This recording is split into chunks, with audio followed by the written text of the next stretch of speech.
Você acredita que antigamente as pessoas pensavam que a Terra permanecia imóvel, ela não girava em torno de seu próprio eixo? E sabe o que o pessoal dizia antigamente? Ah, que bobeira a Terra girar em torno de seu próprio eixo. Se a Terra girar em torno de seu próprio eixo, os animais vão ficar tontos. As pessoas pensavam isso. E elas afirmavam então que o Sol e as estrelas é que giravam ao redor da Terra. Até surgir essa figura chamada Nicolau Copérnico, um matemático e astrônomo polonês que, após cálculos e observação do céu, chegou à conclusão de que não é o Sol que gira ao redor da Terra. É a Terra que gira em seu próprio eixo, enquanto gira em redor do seu próprio eixo, gira ao redor do Sol. Você já passou por isso? Quando criança, tinham ensinado você de alguma coisa que era verdade. E à medida que você cresceu, você percebeu que essa verdade não era bem tão verdadeira assim. Vou trocar 2 minutinhos para trocar figurinhas? Que verdades que ensinaram para você quando você era criança e quando você cresceu descobriu que eram mentiras? Tudo bem? Não vale Papai Noel, não vale Coelhinho da Páscoa, não vale que tem time que teve Mundial. Mas não teve, tá bom? Vamos lá. Quais verdades ensinaram para vocês que na verdade não era bem assim? E aí, meus irmãos, que verdades vocês foram ensinados quando eram crianças e quando cresceram descobriram que não era bem assim? Quem pode me ajudar? Vocês só ouviram verdades então? Que bênção! Ninguém foi enganado quando criança? Diga, Deise. Se eu me esforçar, podia dar certo.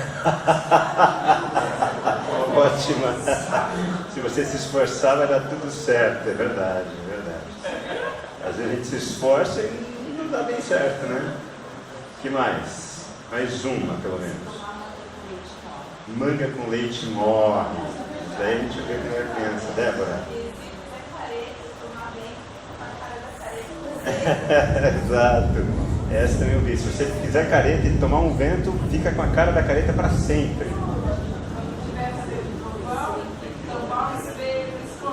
Isso, congelar trovão, tampar espelho, tirar o telefone do gancho, tudo para não pegar. Não pegar faca também no trovão? Ah, é? Olha só. Coisas que a gente vai aprendendo e a gente acredita que são verdade, né? Agora eu vou contar para vocês a maior mentira de todas, que nós crescemos ouvindo como se fosse verdade. E a gente reproduz porque foi ensinado dessa maneira. Que isso aqui é igreja. Isso aqui não é igreja. Isso aqui é interessante, porque a gente foi ensinado. Existem até textos bíblicos que falam que esse lugar é a casa de Deus. E a gente fala isso, mas não é a casa de Deus. O texto que até o Gustavinho recitou de maneira tão sorridente, alegrei-me quando me disseram vamos à casa do Senhor, estava se referindo ao templo de Jerusalém. Para os judeus, Deus só estava restrito ao templo, mas graças a Jesus e a nova aliança, a gente entende que casa de Deus não é mais restrito a 4 paredes, mas é restrito a corações. Gente, então a verdade que o Gustavinho disse, aqui é a casa de Deus, por quê? Porque está cheio de gente que tem coração cheio de Deus, entende? Essa é uma diferença muito importante. Preste bem atenção, igreja não é o lugar aonde a gente vai. Lugar é a comunidade na qual a gente é. Igreja não é lugar. Igreja é a gente ser. Ok? É a gente que é igreja. Esse lugar, quando a gente sair daqui, ele vai deixar de ser igreja. Ele vai continuar sendo templo, vai continuar sendo construção.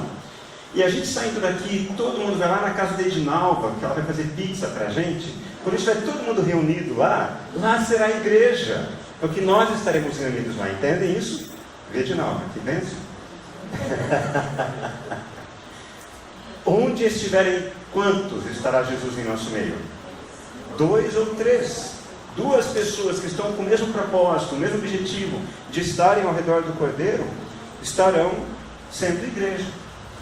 E vamos falar a verdade, desde pequeno a gente cresce ouvindo essa mentira, essa verdade como se fosse mentira. Você estava se arrumando hoje, você estava lá assistindo Eliana, assistindo Faustão, assistindo Terceiro Tempo, você estava lá se trocando. Quando alguém pergunta para você, onde você vai? Qual a resposta que você dá? Eu vou à Não, você não vai à igreja, você é a igreja.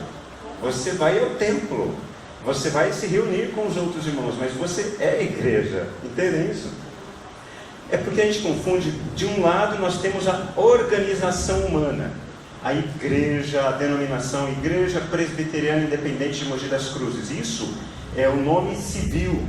Nós seguimos um estatuto de acordo com as leis do nosso país. Temos um estatuto e, na verdade, o melhor nome para a igreja seria clube religioso, porque é isso que toda a igreja é, um clube religioso. Nós temos um hall de membros, temos uma mensalidade disfarçada, né? Alguns até ficam assim, nossa, esse mês eu estou em débito, eu não vou poder usar a piscina da igreja, né? Porque eu não paguei a mensalidade e tal. E existe diretoria e os membros têm direitos e deveres. Nesse sentido, uma igreja é um clube religioso. E o grande equívoco nosso é esse, a gente viver uma vida de fé a partir da estrutura religiosa, porque existe o outro lado, que é o corpo de Cristo, que é a igreja. E dentro desse clube religioso existem pessoas que fazem parte dessa igreja invisível, que estão aqui no clube, mas nem sempre concordam com o movimento do clube. Estão sempre pensando, é algo diferente que podemos fazer. Não é só isso, não é apenas essa prática religiosa, é muito mais. E essa igreja invisível, ela é composta de homens e mulheres de todo o período da história humana, que já morreram, que estão vivas e que ainda nascerão e se entregarão a Cristo Jesus. Preste bem atenção. Há uma diferença entre igreja organização e igreja organismo.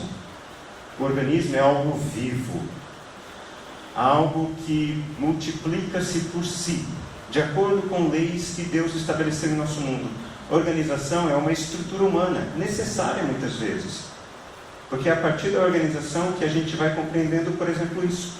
É a partir de uma estrutura religiosa, um clube como esse, que vocês estão aprendendo que vocês fazem parte de algo muito maior, de um organismo, da presença de Deus espalhada por toda a terra. Ok? E por causa dessa confusão, muitas pessoas, elas estão profundamente machucadas, porque nessa tensão entre ser uma organização religiosa e ser um organismo, corpo vivo de Cristo, nós somos ensinados a enfatizar muito mais a organização do que o organismo. E boa parte disso, e Deus vai cobrar isso da gente que é pastor, dos profissionais da fé, gente que estuda e sabe disso, e eu não sei por que não ensina, porque está na Bíblia. Muitos profissionais da fé acabam exercendo controle sobre as pessoas na organização a partir da culpa e do medo. Você pecou numa organização, você é disciplinado. De que forma você é disciplinado numa igreja, denominação? Você não pode mais tomar a ceia. A ceia é sua. A ceia é da igreja, a ceia é do Senhor. Num organismo, quando alguém peca, no corpo de Cristo, quando alguém peca, qual é a dica que Jesus nos dá para recuperar a pessoa que pecou? Existem vários versículos, mas me digam apenas um. Qual que é a dica de Jesus quando alguém é pego em pecado? O pecado está exposto, arrependa-se e vai e não peques mais. Continue sua caminhada, mas agora de uma maneira diferente. Percebe? São duas formas da gente se relacionar com Deus e com as pessoas. E hoje, a gente vai começar essa série que fala disso, da maneira que a gente se relaciona com Deus. Muitas vezes de uma maneira religiosa. E o desafio é a gente deixar o ambiente religioso para um ambiente relacional. Um relacionamento de profundidade, de intimidade com Deus a partir de Jesus. Nós vamos ver 4 formas de nos relacionarmos com Deus. O nível da multidão, o nível dos curiosos, o nível dos seguidores e o nível dos discípulos. E nós vamos tentar entender como as pessoas interagem com Jesus nesses 4 níveis e como Jesus interage com as pessoas que estão nesses 4 níveis, ok? Hoje nós vamos começar lendo Mateus capítulo 4, versículos 23 a 25. 3 versículos apenas. Mateus capítulo 4, versículos 23 a 25. Jesus viajou por toda a região da Galileia, ensinando nas sinagogas, anunciando as boas notícias do reino e curando as pessoas de todo tipo de doenças. As notícias a seu respeito se espalharam até a Síria, e logo o povo começou a lhe trazer todos que estavam enfermos, qualquer que fosse a enfermidade ou dor, quer estivessem possuídos por demônio, quer sofressem de convulsões, quer fossem paralíticos, Jesus os curava. E grandes multidões o seguiam, gente da Galileia, de Decápolis, de Jerusalém, de toda a Judéia e da região a leste do Rio Jordão. Nos Evangelhos, quando nós lemos os Evangelhos com muita calma, estudamos com seriedade, nós percebemos que os Evangelhos apresentam 5 níveis de relacionamento. As pessoas se relacionavam com Jesus em 5 níveis. Nós vamos estudar nessa série apenas 4, por causa do nosso tempo, não temos como aprofundar, mas existem 5 níveis. O primeiro nível de relacionamento das pessoas com Jesus é o nível da multidão. É o nível mais distante. As pessoas se relacionam à distância. É o que vamos aprofundar um pouco mais no estudo de hoje. O segundo nível é o nível dos curiosos. São aqueles que não estão mais na multidão. Eles estão começando a se aproximar de Jesus. São curiosos, estão fazendo perguntas, estão tentando entender. O terceiro nível é o nível dos seguidores. Aqueles que deixaram a multidão, deixaram os curiosos e passaram a seguir Jesus. Ainda não eram discípulos, ainda não eram imitadores, mas eram seguidores. O quarto nível, o nível dos discípulos. Jesus teve 12 apóstolos, depois teve 70 discípulos, depois teve mais centenas de pessoas que começaram a acompanhar Jesus. Ele enviava de 2 em 2 essas pessoas, mas tinha um grupo mais restrito, que eram os imitadores. Eram aqueles que eram exatamente parecidos com Jesus. E nesses diferentes níveis, nós encontramos pessoas que se relacionavam com Deus mais à distância e mais próximos. Quantos apóstolos eram? Quantos Jesus chamou no primeiro momento? 12. Quantos estavam mais próximos de Jesus? 4. Vocês lembram qual é o nome desses 4? Tem até uma musiquinha que a gente canta quando é criança. Pedro, Tiago, João e o Barquinho. Porque o Barquinho estava sempre muito próximo de Jesus. E desses 3 que estavam sempre muito próximos de Jesus, quando Jesus estava precisando orar, os 3 estavam com ele. Mas desses 3, apenas um era chamado de o discípulo amado, João. Porque não é que Deus faça diferença das pessoas, nós é que fazemos diferença com Deus. Alguns amam a Deus profundamente, outros se relacionam com Deus de uma forma apenas meramente religiosa, formal. Poxa vida, eu tenho que ir na igreja hoje, tenho que cumprir minha tabela, senão eu não vou ser abençoado na semana. Pensamento religioso. Eu venho aqui porque é um prazer estar aqui. Hoje o Brasil está passando por um fenômeno que já aconteceu na Europa e os Estados Unidos alguns anos mais tarde, aliás. Uma geração de pessoas que foi criada na igreja, em um modelo religioso evangélico, e que está em profunda crise em sua relação com o modelo religioso. Se você tiver a oportunidade de conversar com parentes, com amigos seus que frequentam outras igrejas, faça a seguinte constatação: aonde estão os filhos das pessoas que estão na igreja? Geralmente os filhos permanecem na igreja até os 14, 15, 16 anos. Depois eles espirram da igreja, porque não faz sentido para eles uma vida religiosa. E apesar de a gente se assustar com isso, que com 16 anos os nossos jovens e adolescentes não estão aqui, é algo movido por Deus, porque é uma inquietação santa que Deus coloca no coração deles, porque desde pequenos eles aprenderam sobre Jesus, e à medida que eles crescem, eles vão aprendendo que a verdade que ensinaram para eles nem sempre é verdadeira. Não que Jesus seja falso, mas que nós, enquanto adultos, muitas vezes somos hipocritamente religiosos. Dizemos seguir a Cristo, mas no final das contas nós seguimos aos nossos próprios desejos, a nossa própria inclinação. Nós não queremos saber de Jesus. E essa crise tem gerado um fenômeno interessante na Europa, em especial. Esses templos maravilhosos, antigos, eles estão sendo fechados, estão sendo vendidos. Alguns templos se transformaram em mesquitas muçulmanas, alguns se transformaram em hotéis, alguns se transformaram em restaurantes, como este lugar magnífico, um lugar para você ir comer e sair duplamente abençoado de lá. Imagina. E tem igrejas que fecharam e se transformaram em pistas de skate. Que bom, está servindo muito mais a comunidade do que um templo belo que não gerava vida alguma na comunidade. Mas isso é um perigo. Porque se uma igreja está perdendo o seu propósito, não de ser um clube religioso, mas de ser um ajuntamento de pessoas que estão reunidas ao redor do Cordeiro para promover mudanças aonde estão, se essas igrejas fecham, é sinal de que em algum momento da história delas, elas perderam de foco a sua visão. A visão de viver por e para Cristo. E toda vez que a gente vive uma postura religiosa muito mais intensa do que uma vida de devoção a Jesus, a gente cai nesse mesmo erro. E não são apenas igrejas que fecham, corações fecham por causa disso. Muita gente que está no movimento religioso está com o coração fechado para Deus, porque estão vazias, estão secas, estão mortas. Pense comigo.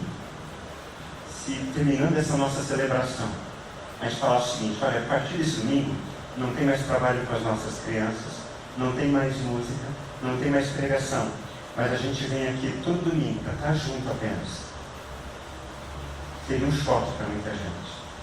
É um choque para muita gente porque a gente não canta mais hinos. É um choque para muita gente porque a gente tirou os bancos e colocou cadeira almofadada. É um choque para muitas pessoas porque o pastor não usa terno e gravata. É um choque para as pessoas porque a gente desconstruiu um modelo religioso. Mas a gente está no desafio de construir juntos um modelo de vida cristã, de fé cristã ao redor de Jesus. Isso a gente faz junto.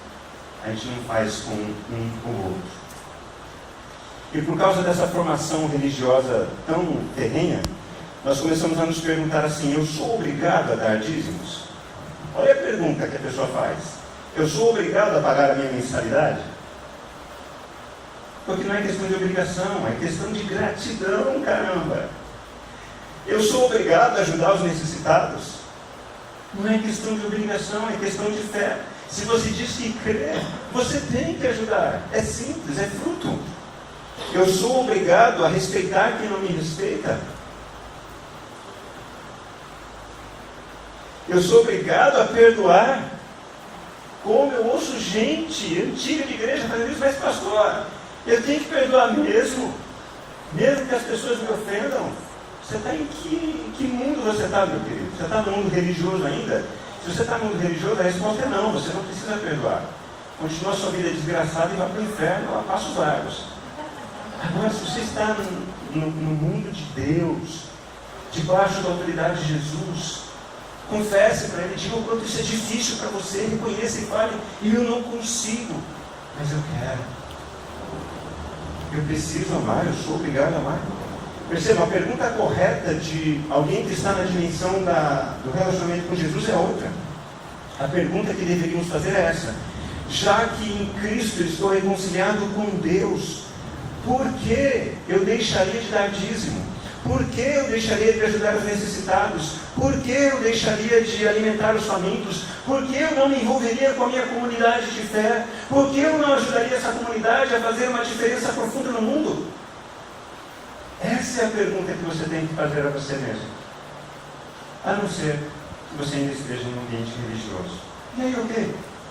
Continue. A verdade é que quando a gente começa a fazer esse tipo de pergunta, eu sou obrigado a fazer isso, eu sou obrigado a fazer aquilo outro, a gente está tentando encontrar justificativas para os nossos desejos religiosos egoístas. Charles Spurgeon, ele falou assim certa vez: quando eu penso no cristão que eu deveria ser, eu sinto vergonha do cristão que eu sou. Porque eu ainda não sou aquilo que eu deveria ser. Eu não sou o cristão que eu deveria ser. No primeiro nível do relacionamento com Jesus, nós encontramos a multidão, como nós vimos. E o texto bíblico ilustra muito bem essa tensão entre a religião, a multidão, que tem um pensamento religioso, místico, mágico, e o reino de Deus, que é o Evangelho. No nível da multidão, as pessoas se relacionam com Jesus à distância. Nós vamos estudar agora o porquê. Porque todos nós somos movidos por prioridades. Você direciona a sua vida de acordo com as suas prioridades. Se a sua prioridade é você ser o torcedor mais fanático do seu time, você vai gastar dinheiro nisso. Você vai comprar toalha de banho, você vai comprar chinelo, pantufa, cueca, você vai decorar o seu quarto com tudo relativo ao seu time de futebol, porque essa é a sua prioridade. Se a sua prioridade é você crescer profissionalmente, você vai correr atrás de cursos, você vai se especializar, porque essa é a sua prioridade. Se a sua prioridade é a sua família, você vai dedicar tempo, não vai ter nada mais importante para você do que estar com a sua família. Se a sua prioridade tem a ver apenas com atender os seus desejos, você fará de tudo para atender os seus desejos. E em vez de ler do primeiro versículo que nós lemos até o último, nós vamos fazer o contrário. Nós vamos ler do último até o primeiro. É uma forma diferente da gente relembrar o texto, tá bom? Então eu quero que alguém leia os versículos 24 e 25, por favor. As notícias a seu respeito se espalharam até a Síria, e logo o povo começou a lhe trazer todos os que estavam enfermos, qualquer que fosse a enfermidade ou dor, que estivessem possuídos por demônio, quer sofressem convulsões, quer fossem paralíticos, Jesus curava. Grandes multidões o seguiam, gente da Galiléia, de Decápolis, de Jerusalém, de toda a Judéia e da região a leste do Rio Jordão. Muito obrigado, Júnior. Qual era a prioridade da multidão? O quanto de multidão seguia Jesus, de acordo com o texto? Grande multidão. E seguiam Jesus por causa do quê? Curas, milagres, prosperidade. Vocês percebem que as coisas não mudaram até hoje? A gente consegue fazer grandes concentrações de fé desde que a gente prometa atender os anseios religiosos e egoístas da multidão. Vem aqui que aqui você vai ser curado, aqui você vai ser, você vai prosperar, aqui você vai enriquecer, aqui você vai ser aquele homem ou aquela mulher que você sempre desejou ser. Uma época, eu morava em Curitiba, acho que nem tinha iniciado o seminário ainda. Um dos meus primos tinha visitado algumas igrejas na época, aquela época de adolescente que a gente está questionando tudo que a gente aprendeu. E ele foi numa igreja, e gente, aquela igreja estava bombando, porque tinha um pastor, e eu não recebi essa unção, então nem adianta me pedir para orar por isso, porque eu não sou bom o suficiente para fazer isso. O homem orava e as pessoas emagreciam.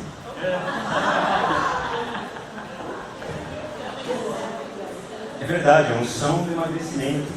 E a igreja lotava, porque quem não quer emagrecer sem o sacrifício? Porque eu falo a verdade, é difícil você cuidar da saúde.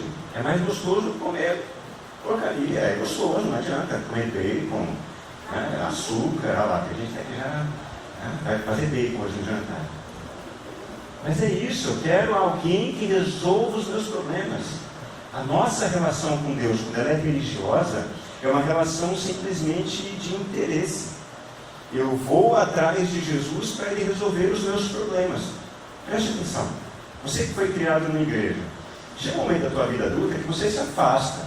Você está corrido, os teus filhos estão pequenos. Mas basta você ter um problema no seu trabalho, a primeira coisa que você imagina é ter que voltar para a igreja. Porque eu não estou sendo abençoado, porque eu estou longe do ambiente religioso. Isso é pensamento místico, religioso mesmo. Não é aquilo que Deus deseja para a gente. E a multidão, ela segue a Jesus apenas à distância. Ela só se aproxima de Jesus quando é para conseguir algo em troca. Multidão não quer relacionamento com Jesus. Multidão quer benefício de Jesus. Há uma lenda referente à pintura do quadro A Última Ceia de Leonardo da Vinci. Ele se deparou com uma grande dificuldade no meio do processo criativo. Ele queria pintar o bem na imagem de Jesus e o mal na figura de Judas.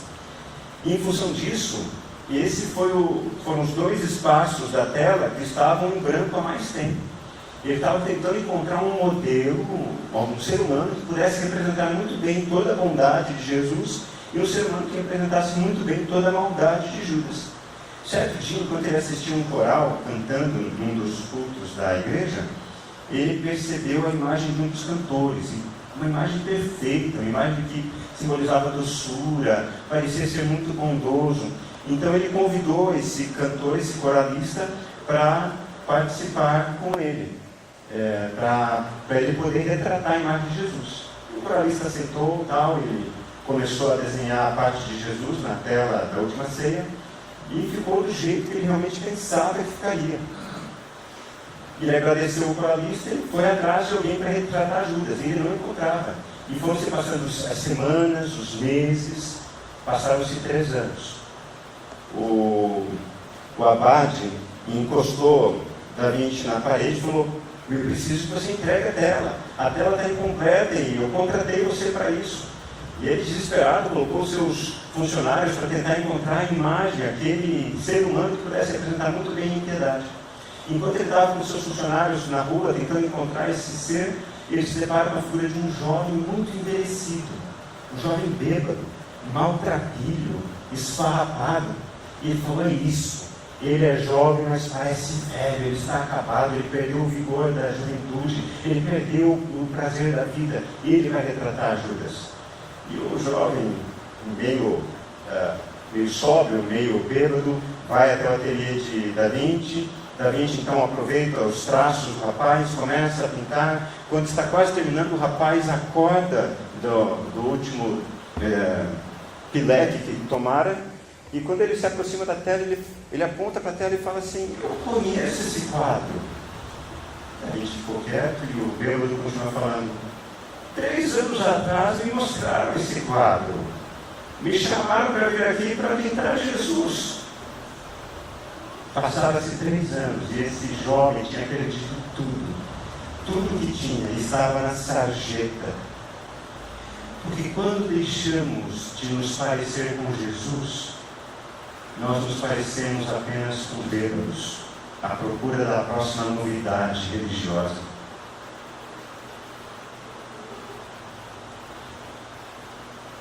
Quando nós vivemos a nossa vida de fé apenas a partir da religião, nós nos afastamos de Jesus. Por isso que por mais que cantemos sobre Jesus, por mais que oremos a Jesus, por mais que falemos no nome de Jesus, isso não é o suficiente para você ter uma relação com Jesus.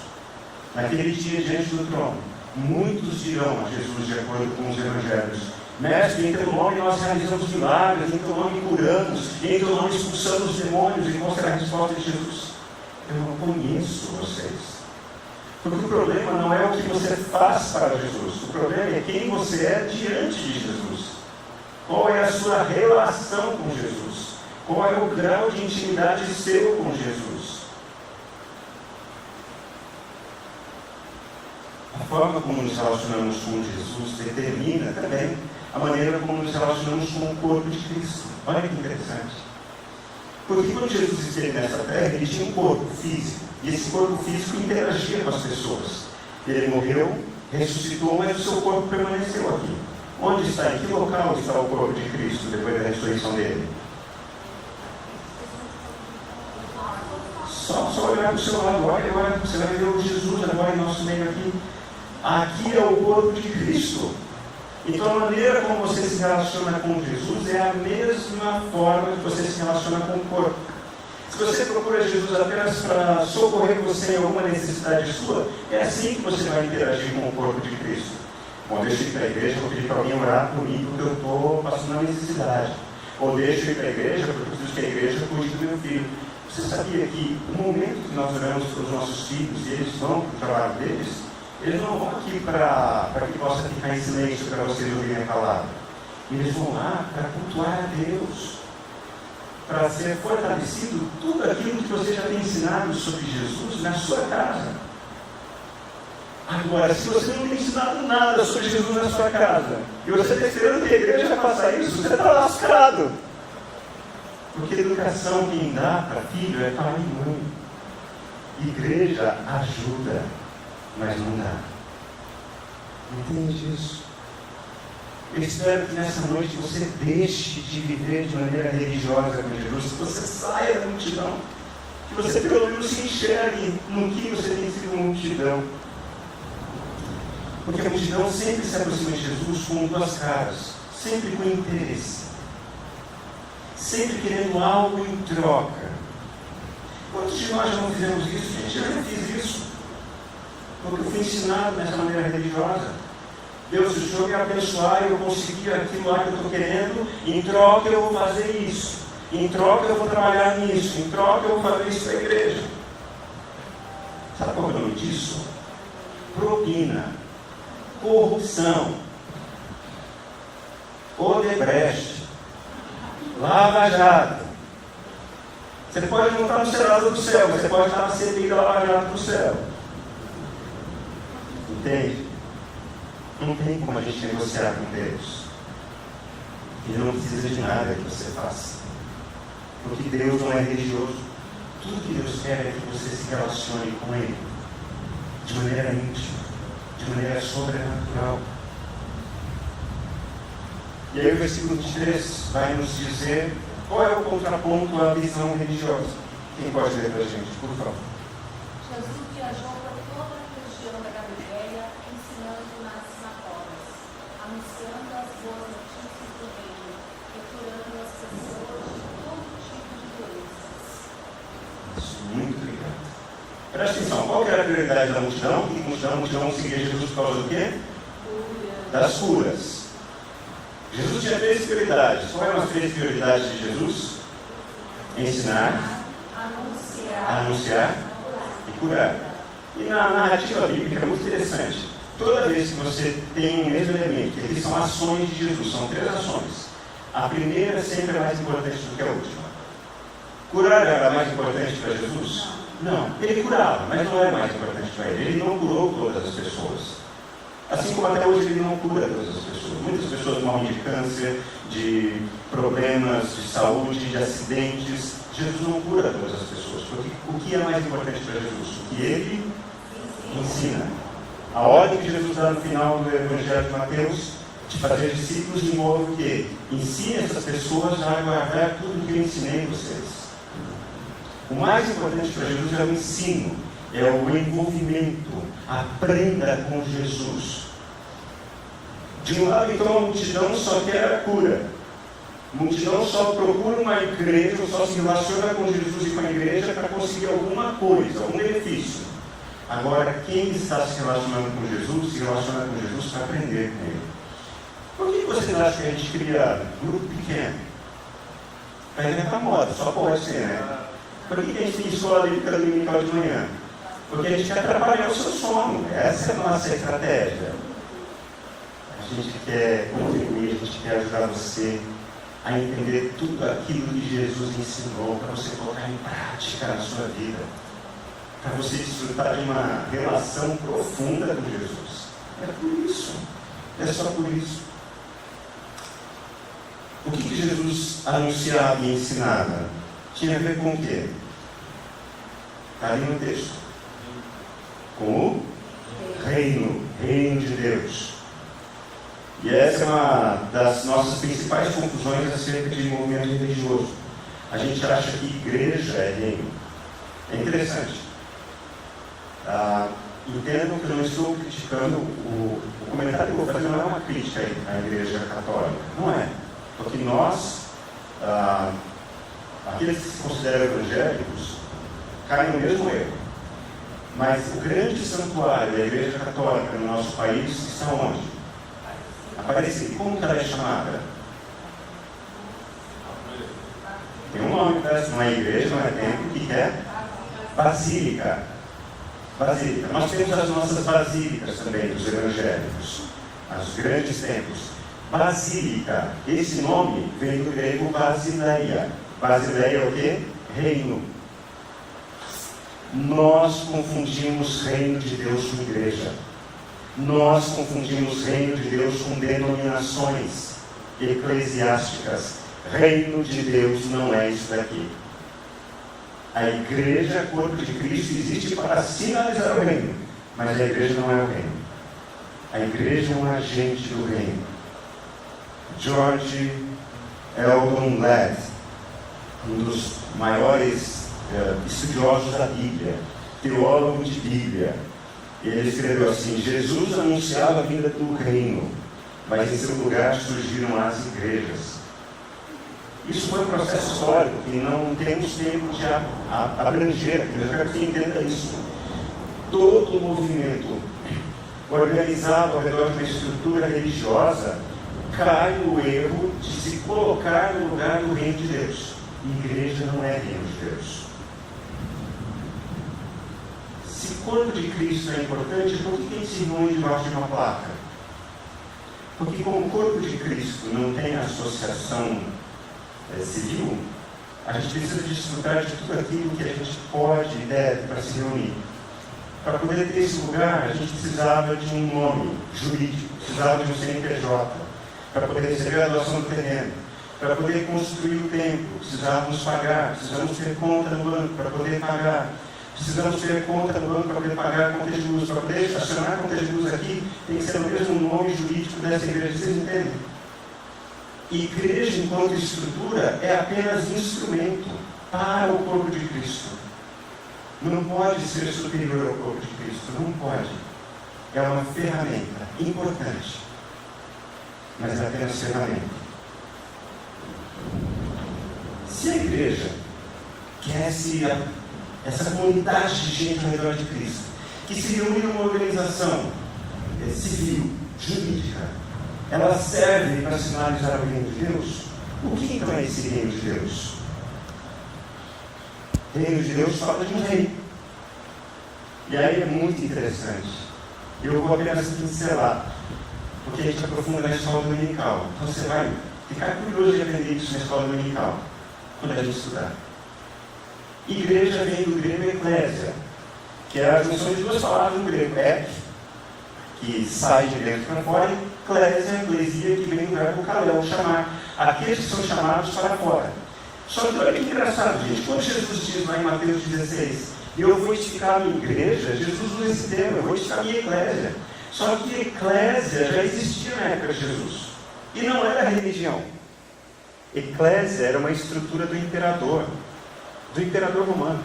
O imperador ia até uma determinada região, ele conquistava militarmente aquele lugar. E ele voltava triunfante: eu conquistei aquela região. Só que imagina, se um exército invasor vem aqui em Mogi e invade o nosso território, a gente vai ficar feliz com os invasores? Não. Precisava de alguém que conquistasse o coração do povo. E qual que era o nome dessa armada que ia até o território conquistado? Igreja, eclésia do imperador. E o que essa eclésia do imperador era composta do quê? De cidadãos do Império Romano, que sabiam como era viver debaixo do Império Romano, para ensinar os novos conquistados o que significava viver nesse novo reino. Eclésia. O povo que havia sido conquistado militarmente agora seria conquistado no coração. Quando Jesus estabelece uma igreja, o que ele está querendo dizer? Essas pessoas que vão se reunir ao meu redor, que vão ter relacionamento profundo e íntimo comigo, não religioso, de vida, essas pessoas vão aprender com a minha palavra o que significa viver no reino de Deus. E quando elas saírem desse movimento, aonde quer que elas estiverem, elas ensinarão as pessoas, elas conquistarão o coração das pessoas para o meu reino. Uau! E o que a gente faz na estrutura?